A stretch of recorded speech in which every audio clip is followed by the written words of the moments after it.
Good morning, dear friend.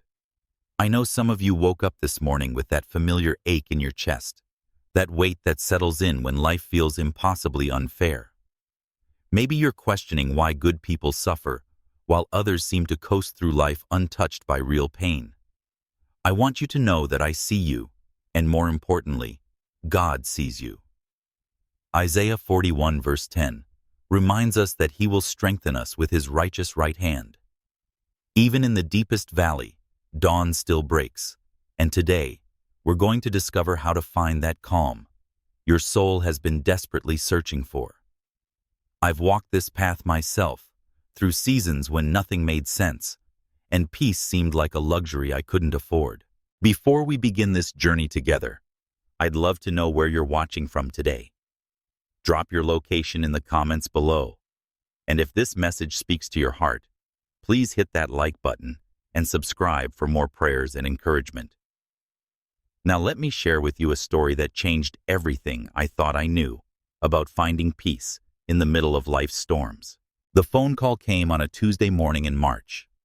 My friend Sarah, a kindergarten teacher with the brightest smile you've ever seen, had just received news that would shatter everything her family thought they knew about fairness.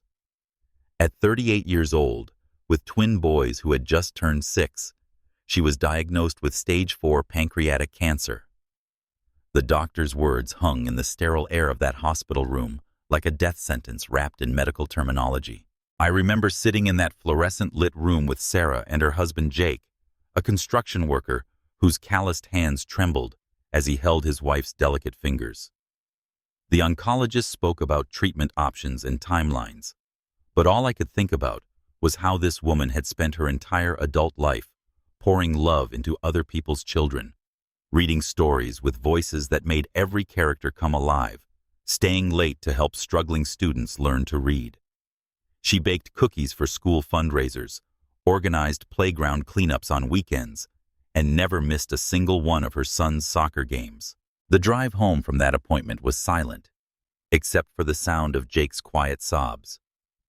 In the back seat, I watched this strong man, who could lift heavy beams all day without complaint, crumble under the weight of a burden no amount of physical strength could carry.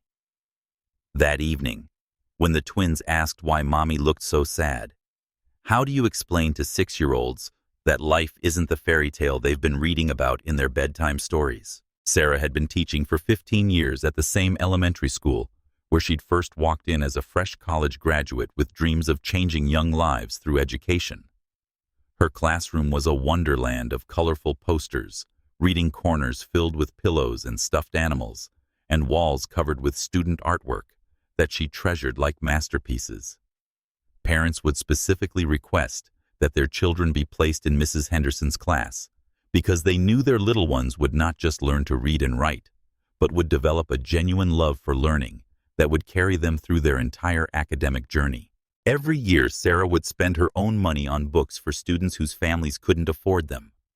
She'd arrive at school early to prepare special activities for children who were struggling academically or socially.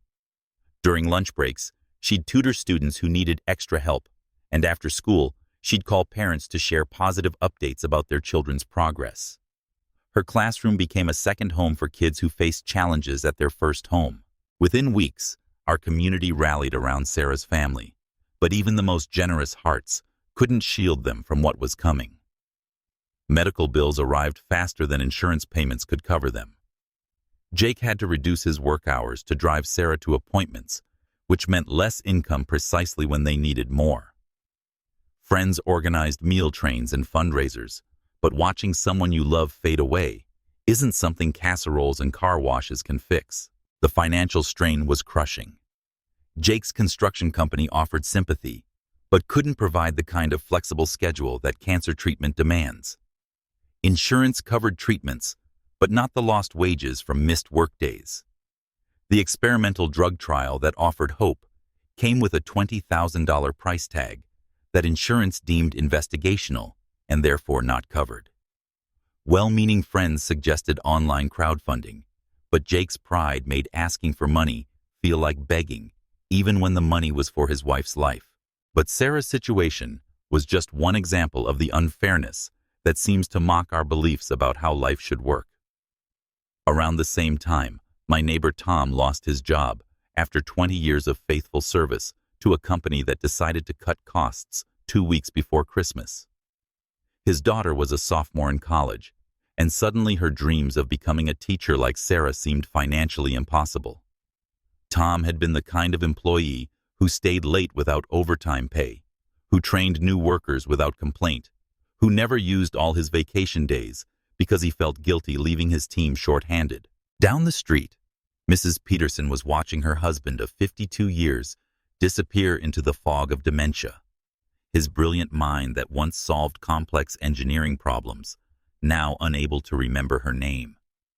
They'd saved diligently for retirement, planned to travel and spend time with grandchildren, but instead were spending their golden years navigating medical facilities and watching a lifetime of memories vanish one conversation at a time. I began to notice stories everywhere of good people facing impossible circumstances, while others seemed to prosper through dishonesty or sheer luck. Young marriages were crumbling under financial pressure that older generations never had to face. Parents were working multiple jobs, but still couldn't afford decent housing in safe neighborhoods. Children were being bullied at schools where administrators seemed more concerned with liability than protection. Natural disasters were wiping out lifetime achievements in a matter of minutes, leaving families with nothing but memories and insurance claims that would never fully restore what was lost. The questions started small, but grew louder with each passing day. Where is God when kindergarten teachers get cancer and their families face bankruptcy from medical bills? Where is justice when honest workers lose their jobs while corrupt executives receive bonuses? Where is divine love when elderly couples who've served their communities for decades spend their final years fighting a disease that steals their dignity along with their memories? These weren't abstract theological questions anymore. They were personal, urgent, and they demanded answers that Sunday sermons seemed unable to provide. I found myself caught in a spiritual wrestling match that lasted through countless midnight hours. The tension between everything I'd been taught about God's love and the harsh realities playing out in front of me created a dissonance that threatened to tear apart everything I thought I believed. I felt guilty for questioning faith, while simultaneously being unable to stop the questions from coming. In religious communities, doubt often feels like failure, so I carried these questions alone, isolated by the very beliefs that were supposed to bring comfort. The comparison trap became particularly vicious during this season. Social media posts showed families celebrating milestones, couples announcing pregnancies, friends posting vacation photos from trips that represented more money than Jake now earned in 3 months. Meanwhile, Sarah was losing her hair from chemotherapy. The twins were acting out at school because they couldn't understand why their world was falling apart, and Jake was developing stress-related health problems that he couldn't afford to address because all their medical resources were focused on Sarah's cancer. The weight of trying to fix everything was crushing me, though I didn't recognize it at first. I threw myself into helping Sarah's family with the kind of intensity that felt righteous, but was actually rooted in the prideful belief that my efforts could somehow change the outcome. I spent hours online, researching experimental treatments, reaching out to specialists across the country, organizing fundraisers that consumed my weekends and invaded my dreams. Late at night, I found myself making desperate bargains with God, as if divine healing was something I could earn through increased prayer time, larger donations, or more volunteer hours at church. I created elaborate schedules for prayer chains, convinced that if I could just coordinate enough people to pray at the right times, we could tip some cosmic scale in Sarah's favor.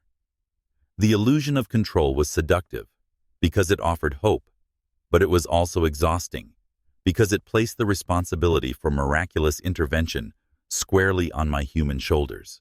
I was like a man trying to hold back the ocean with my bare hands, convinced that if I just tried harder, stood stronger, or prayed longer, I could force life to bend to my understanding of fairness.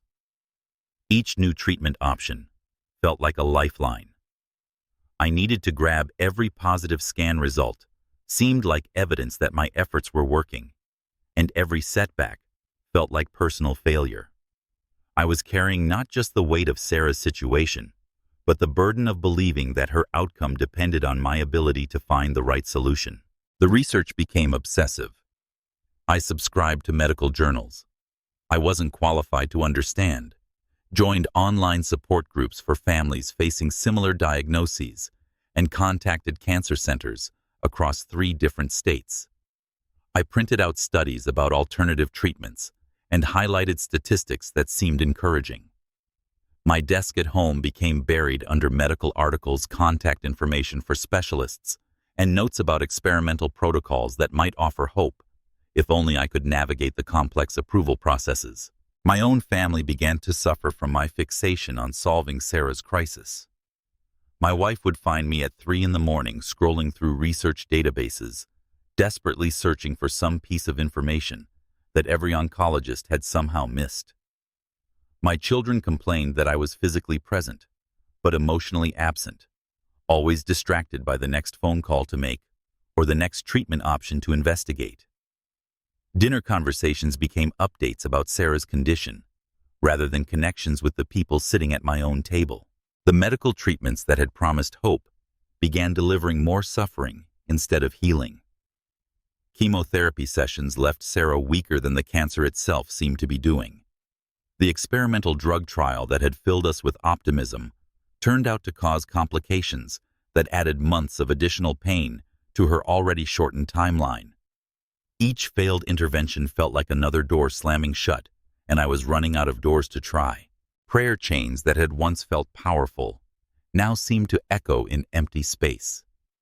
Well-meaning friends offered advice from the safety of their healthy families, suggesting diet changes, positive thinking techniques, or alternative treatments they'd read about online. Their hearts were in the right place, but their words felt hollow to someone watching a young mother explain to her 6-year-old sons why she might not be there for their next birthday. The loneliness of carrying others' pain while fighting personal battles became overwhelming. I was losing sleep researching treatment options, while my own family wondered why I was never fully present anymore. I was trying to be Jake's emotional support, while wrestling with my own questions about divine justice. I was attempting to comfort Sarah, while my own faith felt like it was unraveling thread by thread. Jake began confiding in me about fears he couldn't share with Sarah, because he didn't want to burden her with his terror while she was fighting for her life. How would he raise twin boys alone when he was barely keeping his head above water with Sarah's help? How would he afford childcare when his construction schedule required early mornings and occasional overtime? How would he answer their questions about why God took their mommy when other kids' mommies got to stay healthy and present for school plays and birthday parties? The moment I recognized my complete powerlessness hit me like a physical blow. After months of fighting, researching, organizing, and praying, Sarah's condition wasn't improving. If anything, the combination of disease and treatment was accelerating her decline. All my efforts, all my passionate prayers, all my desperate bargaining with God hadn't changed the fundamental reality that sometimes good people suffer and die young, leaving behind families who depend on them and communities that need them. I felt abandoned by God during the very time I needed divine intervention most. Church attendance became mechanical, going through motions, while my heart felt disconnected from every word of every hymn. The gap between theological knowledge about God's love and the emotional reality of watching innocent people suffer seemed impossible to bridge. I was isolated from others who hadn't walked this particular path of watching young families destroyed by circumstances beyond anyone's control. The weight of maintaining appearances while crumbling internally became unbearable. People at church would ask how Sarah was doing, and I'd give updates that sounded hopeful, while knowing the truth was much darker. I was beginning to question everything I'd previously held as unshakable truth, wondering if faith itself was just a coping mechanism for people who couldn't handle the randomness of existence. Sleep became elusive as my mind raced through possibilities that I'd already exhausted, and scenarios that terrified me more than they comforted. The exhaustion was bone deep, affecting my work performance, my patience with my family, and my ability to think clearly about anything unrelated to Sarah's situation. I was living in a constant state of emergency that was sustainable for weeks but devastating over months. The turning point came at 3 in the morning in an empty hospital parking lot after Sarah had passed away, peacefully, surrounded by family and friends who loved her deeply but couldn't prevent her leaving. I sat in my car, under the distant glow of city lights, surrounded by the kind of silence that feels both peaceful and devastating.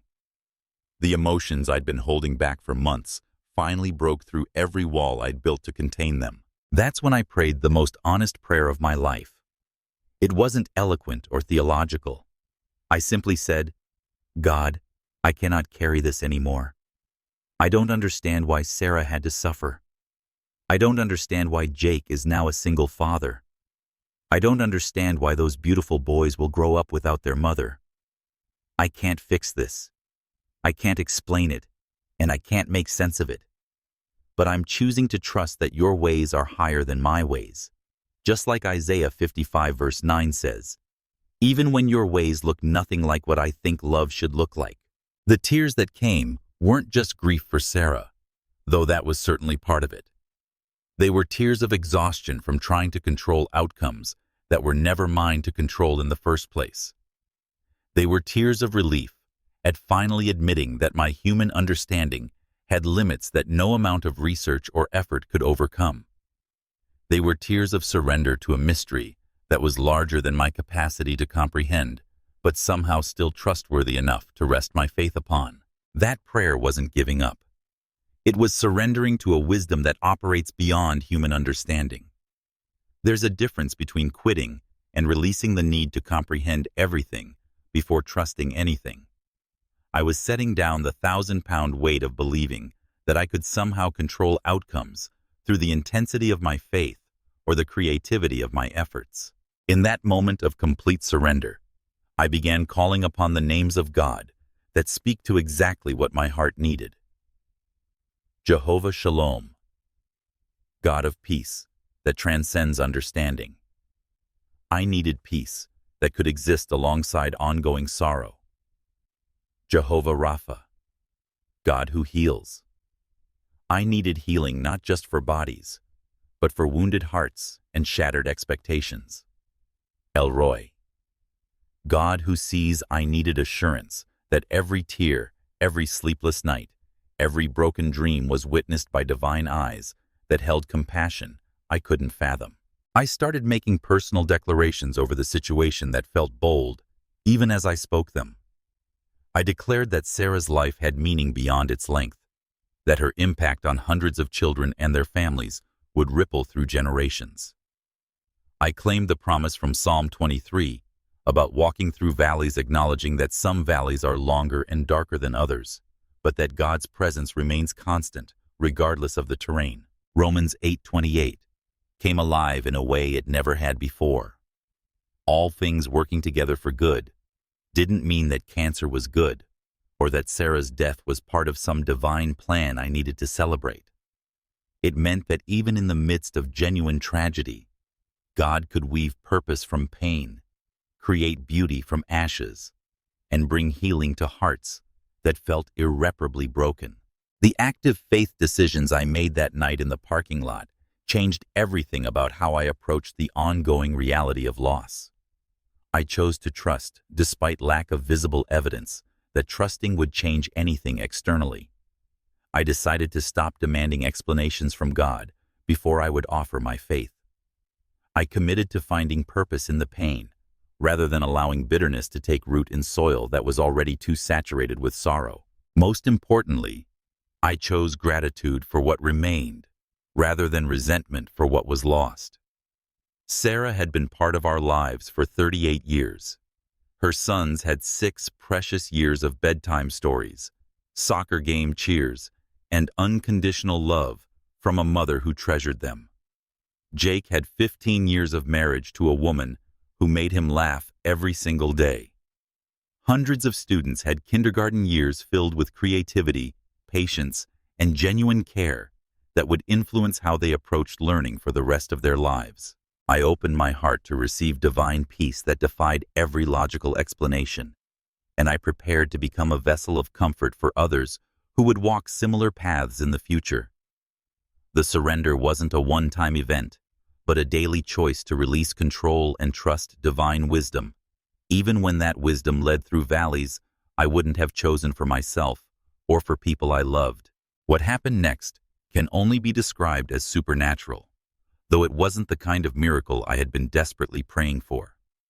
Instead of Sarah's healing, I experienced something I hadn't expected, a deep, unexplainable peace that settled over my spirit like a warm blanket on a cold night.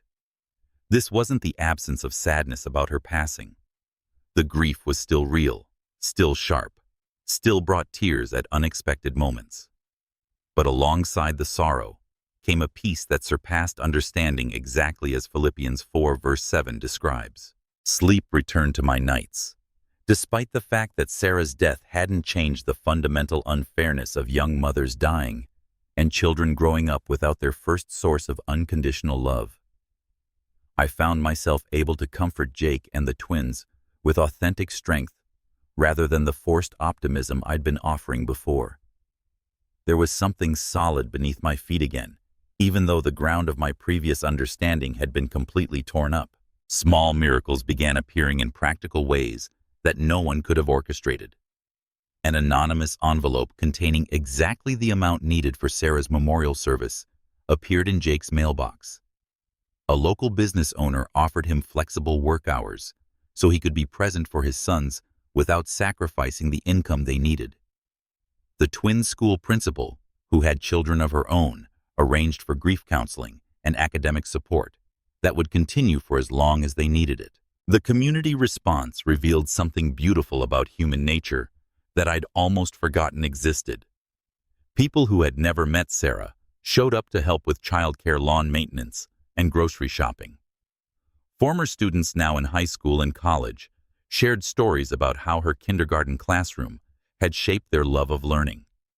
Parents wrote letters describing specific moments when Sarah's encouragement had helped their children overcome struggles with reading or social anxiety. One letter particularly moved me. It came from the mother of a boy named Marcus, who had entered Sarah's classroom as a shy, struggling reader who believed he wasn't smart enough for school. Sarah had worked with him every day during lunch breaks, creating personalized reading games and celebrating every small victory. By the end of kindergarten, Marcus was reading at grade level and excited about learning. The letter was written 12 years later, when Marcus graduated as valedictorian of his high school class, with plans to become a teacher himself, directly inspired by Sarah's belief in his potential. My perspective on suffering began shifting from seeing pain as random cruelty to understanding it as something that, while never welcome, could become refining fire for character development. I wasn't celebrating Sarah's death or suggesting that God needed her to die for some greater purpose. But I was beginning to see how God could work within even the most tragic circumstances to create something meaningful from what felt like senseless loss. Sarah's memorial service drew over 400 people into a church that normally held 200. The overflow crowd included former students who were now parents themselves, teaching colleagues from 3 different schools where she'd worked, and families she'd impacted through volunteer work with literacy programs. Jake spoke about his wife's legacy, not in terms of what had been cut short, but in terms of the countless lives she'd touched during her 38 years. The principal of Sarah's school announced the establishment of a scholarship fund in her name for students planning to pursue careers in education. The Parent-Teacher Association decided to create a reading corner in the school library called Sarah's Story Spot, where struggling readers could receive extra support in an environment designed to feel safe and encouraging. The kindergarten team at her school committed to carrying forward her innovative teaching methods and her heart for helping every child discover their unique potential. The ripple effect of one faithful life, even one shortened by disease, became impossible to ignore.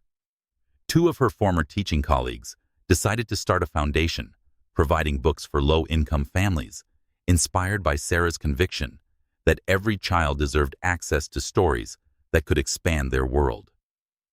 A group of parents began volunteering at the local children's hospital, reading to young patients who were facing their own medical battles. I realized that my calling was changing from someone who tried to prevent suffering to someone who could walk alongside others through their unavoidable pain. Instead of attempting to fix everything, I was learning to offer presence, practical support, and hope that wasn't dependent on circumstances improving according to human timelines. Jake began to heal in ways that surprised everyone who knew him. The angry, confused man who had railed against the unfairness of losing his wife gradually transformed into someone who could speak about Sarah's impact with gratitude rather than bitterness. He started attending a support group for single parents and eventually began leading discussions for newly widowed fathers who felt as lost and overwhelmed as he had initially felt. The twins, with proper counseling support and a father who was learning to grieve honestly rather than hiding his pain, began to thrive in ways that honored their mother's memory, while building new traditions that could sustain them through childhood and beyond.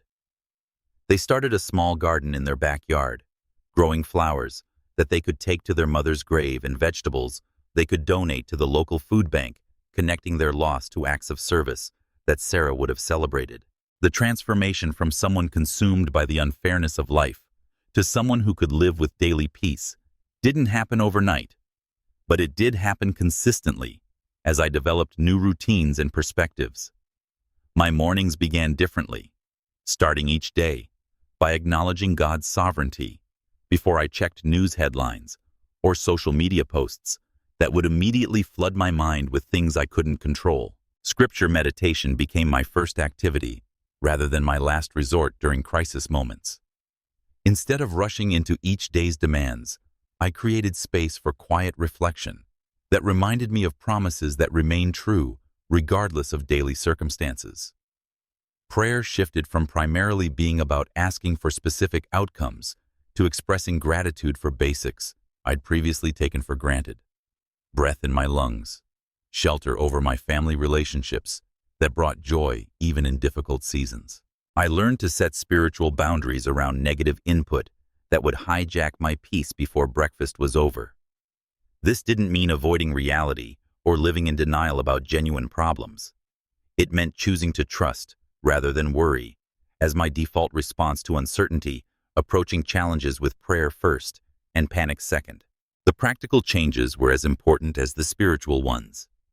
I stopped checking news websites first thing in the morning, recognizing that starting my day with global tragedies and political conflicts was programming my mind for anxiety rather than peace. I limited social media consumption to specific times rather than allowing it to interrupt peaceful moments throughout the day. I began each morning with 5 minutes of gratitude journaling, writing down specific things I was thankful for, rather than immediately focusing on problems that needed solving. Helping Jake navigate single parenthood became an opportunity to practice this new approach to life's ongoing difficulties.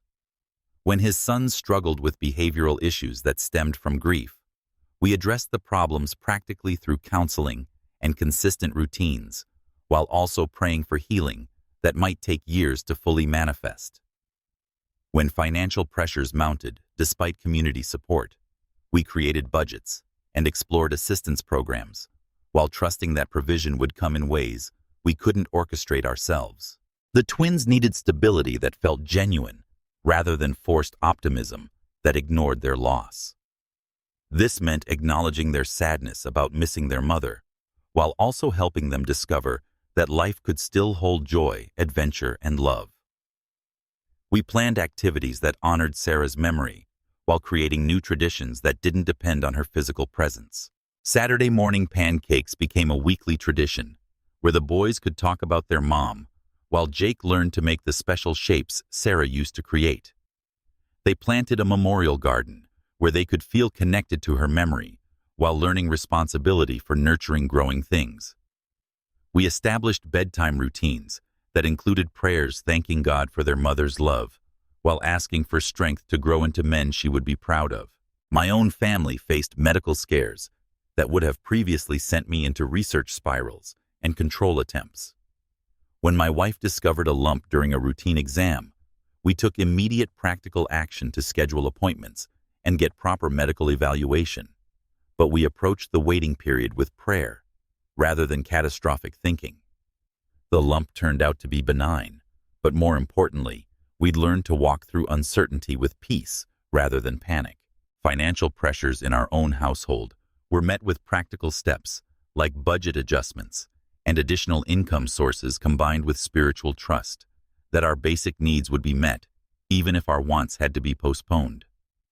Relationship conflicts with extended family members were handled through forgiveness and healthy boundaries rather than allowing bitterness to poison future interactions. When my elderly father was diagnosed with early-stage Alzheimer's disease, we faced the reality of his declining cognitive abilities while trusting that his value as a person wasn't diminished by his changing mental capacity.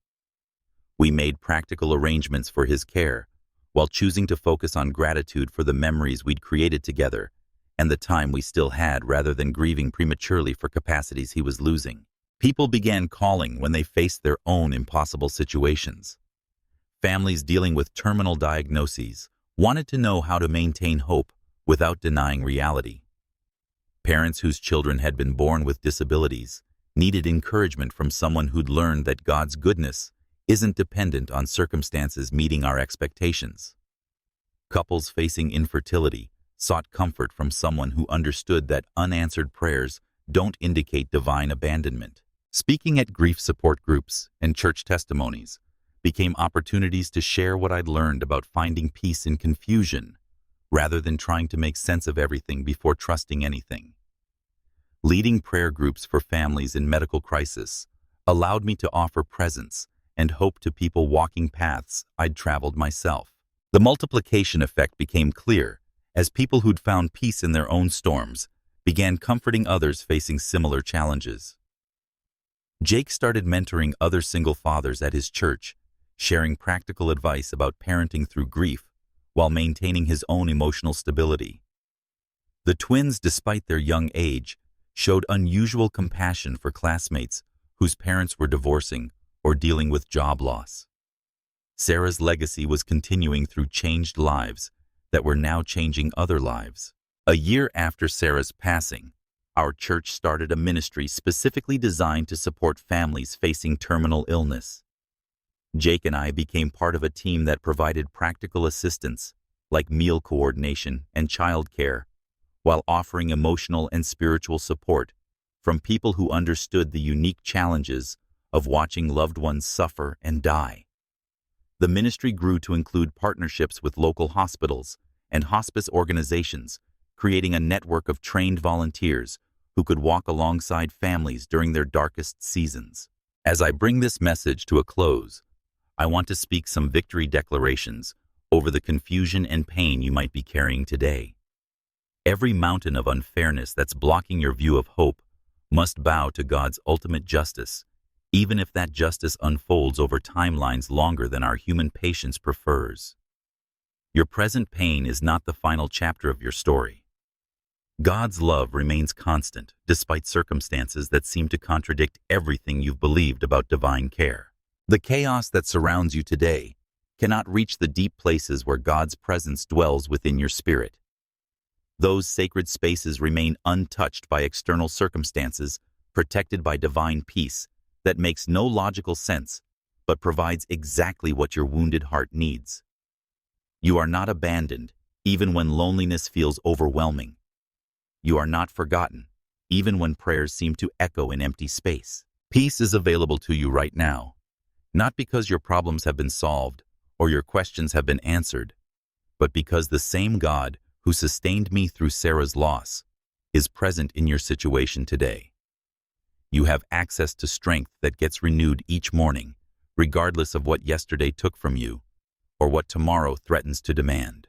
I'm declaring over your life today that fear and confusion must give way to supernatural peace that makes no logical sense, but provides exactly what your heart needs. The chaos surrounding you cannot touch the deep places where God's presence dwells. Your current circumstances are not evidence of divine abandonment. They're opportunities for you to discover that faith can coexist with sorrow. Hope can survive disappointment, and peace can reign in the middle of ongoing storms. The unfairness you're experiencing today is real, and I won't minimize it by suggesting that positive thinking or increased faith will automatically change your external circumstances. But I will declare that your internal landscape can be transformed by divine peace that transcends your ability to understand or control what's happening around you. Every sleepless night you've endured, every tear you've cried in private, every moment when you've wondered if God sees your pain, all of these experiences are witnessed by divine eyes that hold more compassion than human hearts can contain. Your suffering matters to the God who walked through his own season of apparent abandonment and emerged victorious over every force that threatens to steal peace from his children. I want to hear from you in the comments below. What situation in your life feels impossibly unfair right now? Where do you need God's peace to break through confusion and bring clarity to your heart? Share your prayer requests so our community can stand with you in faith, because you were never meant to carry these burdens alone. If this message has brought comfort to your spirit, please hit that like button and share this video with someone who needs to hear these words today. Sometimes God uses our willingness to be vulnerable about our own struggles to bring healing to hearts we may never meet in person, but can touch through the power of shared testimony. Subscribe to this channel if you want to join a community of people who understand that faith isn't about having all the answers, but about trusting the one who sees the bigger picture when we can only see broken pieces. We're building something beautiful here, a place where honest struggles meet genuine hope, where real questions find peace, even without immediate answers. Thank you for allowing me to share Sarah's story and the lessons her life and death taught me about finding calm amid confusion. Thank you for being part of a community that believes healing happens not just through changed circumstances, but through changed perspectives and surrendered hearts. Thank you for trusting me with your time and attention during what might be your own season of questioning and pain. I'm praying for supernatural peace to rest upon every person who hears these words. May you discover that your story isn't over, and neither is God's goodness in your life. May peace that surpasses understanding guard your heart and mind today and in all the days to come. Until we meet again in prayer, be blessed, be hopeful, and be at peace.